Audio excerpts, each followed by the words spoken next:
இனிய தமிழ் வணக்கம். மிக மிக அழகிய ஒரு பாடலை இணைப்பினர் நமக்கு நன்றி சகோ. பெற்றெடுத்த உள்ளம் என்றும் தெய்வம் தெய்வம்,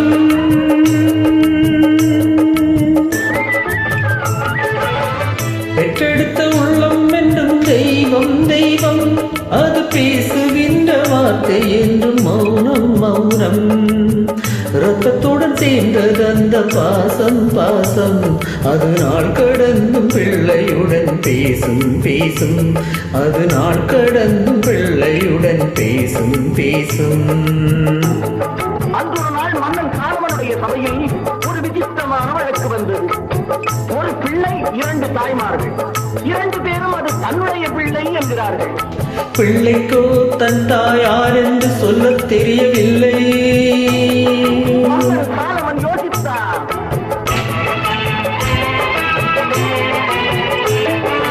ஒரு தாயார் பல பிள்ளை பெறுவதுண்டு, இரு தாய்க்கு ஒரு பிள்ளை வருவதுண்டோ?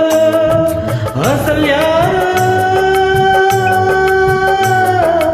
நகல் யாரோ?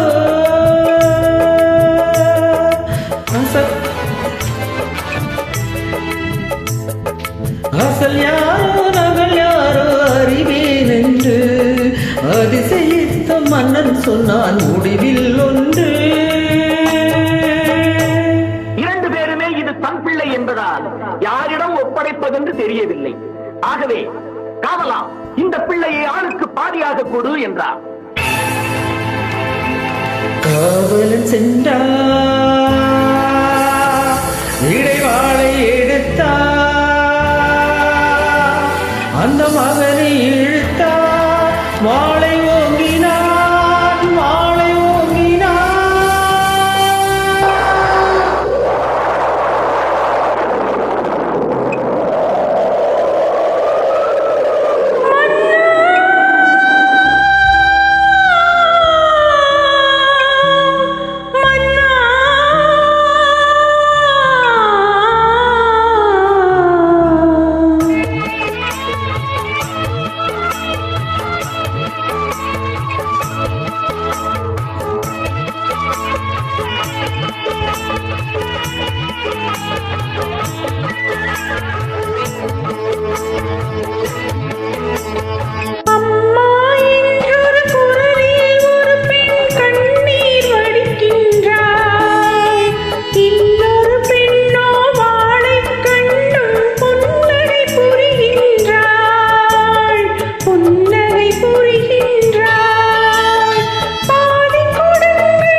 பேசுகின்ற வார்த்தை என்று மௌனம் மௌனம்.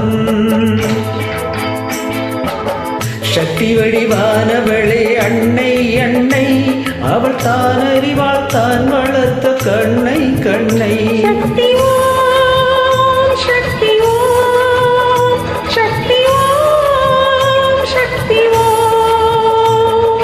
பக்தியிலும் அன்னைதான் முதலில் தெய்வம், இந்த பால் முழுதும் அவள் வளர்த்த செல்வம் செல்வம்.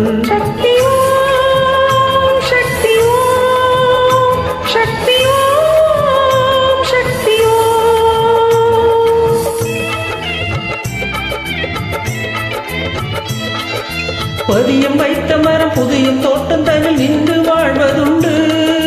புதியதாக வரும் உறவு யாரும் அது சொந்தமாவதில்லை.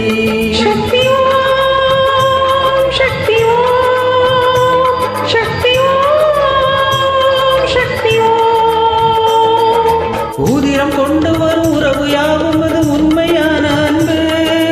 உருவும் உள்ளம் அது தமிழ் கூறுவது அன்னை என்ற சொல்லை.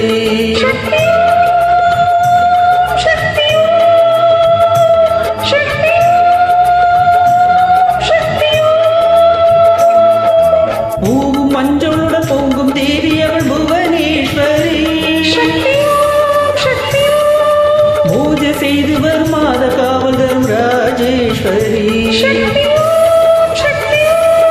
பாசம் பொங்கி வரு தேவி சக்தி அவள் ஜெகதீஸ்வரி பார்வை கண்ணில் உயர் நீதி சொல்லுவர் பரமேஸ்வரி புவனேஸ்வரி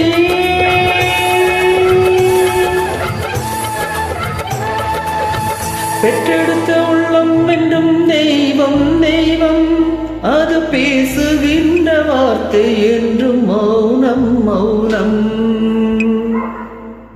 மிக்க நன்றி. மிக மகிழ்ச்சியாக